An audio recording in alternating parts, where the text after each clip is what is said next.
जो सफर की शुरुआत करते हैं वह मंजिल को पार करते हैं। एक बार चलने का हौसला तो रखो, मुसाफिरों के तो रास्ते भी इंतजार करते हैं। हेलो नमस्कार साथियों, आप सभी को टारगेट विद नित्यम के इस चैनल में दिल खोल करके स्वागत है। जैसे में आपको लगातार पता चल रहा है कि टारगेट विद नित्यम चैनल से जीके जीएस का सीरीज दिया जाता है जो सभी परीक्षाओं के लिए महत्वपूर्ण है। आप जिस भी एग्जाम की तैयारी कर रहे हो, लाइक बीपीएससी शिक्षक भर्ती, बिहार पुलिस, बिहार दरोगा, बिहार एसएससी, रेलवे, बैंकिंग या फिर डिफेंस एग्जाम, वे तमाम परीक्षाएं जिसमें आपसे जीके जीएस के सवाल पूछे जाते हैं, उन सभी परीक्षाओं को नस्तानाबूद करने के लिए वीडियो महत्वपूर्ण होगा। महत्वपूर्ण होने का कारण क्या है कि यहाँ पे आपको जो भी जीके जीएस के सीरीज करवाए जाएंगे वे सभी लूसेंट बुक के PYQs से उठाए हुए हैं, यानी कहीं ना कहीं वो किसी एग्जाम में पूछे हुए हैं और आपकी आगामी परीक्षा में पूछने की संभावना बनता है। उन्हीं प्रश्नों को हम सिलेक्टिव करके यहाँ पे लेकर आए हैं और उन सभी सवालों का फुल डिस्कशन कराया जाएगा, जिससे आपके एग्जाम में एक भी जीके जीएस का सवाल से संबंधित प्रश्न छूट ना पाए। पहले आप कंटेंट देखिए, तभी वीडियो पसंद आएगा, तभी वीडियो को लाइक कीजिएगा, शेयर कीजिएगा और चैनल को सब्सक्राइब कीजिएगा और कमेंट करके जरूर बताइएगा कि वीडियो आपको कैसा लगा। बाकी मोटिवेशनल लाइन हम आपको बता ही दिए हैं जो चेहरे पे मुस्कान को लेकर आएगा और आपको ऊर्जावान बनाएगा जब तक कि क्लास ये चले। ठीक है, कि जो सफर की शुरुआत करते हो वह मंजिल को पार करते हैं। एक बार चलने का हौसला तो रखो, मुसाफिरों के तो रास्ते भी इंतजार करते हैं। ठीक है, तो चलिए आप ये ज़्यादा समय की बर्बादी नहीं करेंगे। सबसे पहला सवाल से हम आपको शुरुआत करते हैं। सबसे पहला सवाल आपको स्क्रीन पे नजर आ रहा है, एक सेकेंड इसको हम थोड़ा जूम आउट कर देते हैं। ये लीजिए, सबसे पहला सवाल आपको कहता है कि भारतीय पुरातत्व का जन्मदाता किसे कहा जाता है। तब भारतीय पुरातात्विक का जन्मदाता जिस व्यक्ति को कहा जाता है उनका नाम है अलेक्जेंडर कनिंगम। उनका क्या नाम है? Alexander Cunningham. अलेक्जेंडर कनिंगम उनका नाम है। ठीक है, अब ये भारतीय पुरातत्व क्या होता है, तो इसको इंग्लिश में कहा जाता है ASI यानी आर्कोलॉजिकल सर्वे ऑफ इंडिया, यानी भारतीय पुरातत्व सर्वेक्षण विभाग।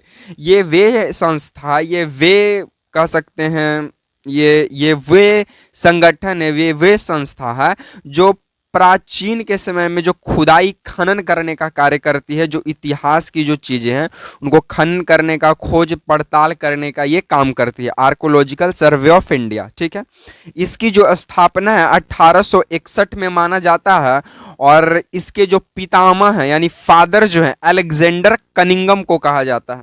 लेकिन एक बात आप ध्यान रखिएगा, जो आर्कोलॉजिकल सर्वे ऑफ इंडिया है इसे आधुनिक स्वरूप में जो स्थापना किया गया था, आधुनिक स्वरूप में इसकी स्थापना 1904 में किया जाता है करजन के समय, क्योंकि करजन के समय आर्कोलॉजिकल सर्वे ऑफ इंडिया नामक एक एक्ट आया था। उसी समय ASI का आधुनिक स्वरूप में स्थापना किया जाता है और भारतीय पुरातत्व का जन्मदाता अलेक्जेंडर कनिंगम को माना जाता है। ठीक है, चलिए एक और आपसे सवाल पूछेगा कि सिंधु घाटी सभ्यता का प्रथम उत्खनन किसने करवाया था। तो सिंधु घाटी सभ्यता का प्रथम उत्खनन करवाने वाले व्यक्ति भी कौन है? अलेक्जेंडर कनिंगम है। कौन है? अलेक्जेंडर कनिंगम ही थे जो सिंधु घाटी सभ्यता का प्रथम उत्खनन करवाए थे। एक चार्ल्स मेसन नाम का व्यक्ति है, मेसन नाम का व्यक्ति है जो सबसे पहले सिंधु घाटी सभ्यता का जो है उल्लेख करते हैं। सिंधु घाटी सभ्यता का प्रथम उल्लेखनीय बात किसने किया? तो चार्ल्स मेसन ने किया था। किस व्यक्ति ने? चार्ल्स मेसन व्यक्ति ने सिंधु घाटी सभ्यता का प्रथम उल्लेख किया था। तो ये तमाम जानकारी आपको यहां से ध्यान में रखने पड़ेगी। ठीक है, आई होप आप इसे नोट कर लिए होंगे। चलिए नेक्स्ट प्रश्नों की ओर हम लोग आगे बढ़ते हैं। नेक्स्ट हमारा सवाल कहता है कि तारीख ए मुबारक शाही के लेखक कौन है। तो तारीख ए मुबारक शाही के लेखक याहिया बिन अहमद हैं। याहिया बिन अहमद हिंदी हैं जो तारीख ए मुबारक शाही के लेखक माने जाते हैं। बाकी प्रीवियस ईयर में जो एसएससी कौन कौन सा एसएससी और रेलवे जो है ये पूछा हुआ सवाल था कि खजाई नूल फतूह के लेखक कौन है। तो खजाई नूल फतूह के लेखक अमीर खुसरो हैं। कौन है? अमीर खुसरो हैं खजाई नूल फतूह के लेखक। सेकंड, रेलवे के द्वारा एनटीपीसी में पूछा गया था कि सीरे अकबर के लेखक कौन है। तो सीरे अकबर के लेखक हैं दारा शिक्को। कौन है? दारा शिक्को हैं सीरे अकबर के लेखक। चौथा सवाल आपसे एसएससी जीडी के 2018 में ये प्रीवियस ईयर में पूछा हुआ था, रहेला किताब किसके द्वारा लिखा गया है। तो रहेला इब्न बतूता के द्वारा लिखा गया पुस्तक है। रहेला किसके द्वारा लिखा गया है? Ibn Battuta. इंडिका नामक आपको याहिया बिन अहमद ये तारीख है मुबारक शाही याद हो या ना हो, खजाई नुल फतूह आपको याद हो या ना हो, सीरे अकबर आपको याद हो या ना हो, लेकिन ये जरूर याद होगा कि इंडिका के लेखक कौन है। तो इंडिका के लेखक मेगास्थनीज है जो सेल्यूकस निकेटर का राजदूत हुआ करता था और मेगास्थनीज में ही चंद्रगुप्त मौर्य किसका सी चंद्र जी एम चंद्रगुप्त मौर्य का प्रशासन व्यवस्था का जानकारी मिलता है। प्रशासन व्यवस्था का जानकारी मिलता है। तो ये सवाल भी आपसे पूछ सकता है कि चंद्रगुप्त मौर्य का सैन्य प्रशासन विभाग की जानकारी किस पुस्तक में देखने को मिलती है। तो इंडिका नामक पुस्तक जिसके लेखक कौन है? मेगास्थनीज हैं। ये तमाम जानकारी आप ध्यान में रखिएगा। आई होप आप इसे भी नोट कर लिए होंगे। चलिए नेक्स्ट सवालों की ओर हम लोग आगे बढ़ते हैं।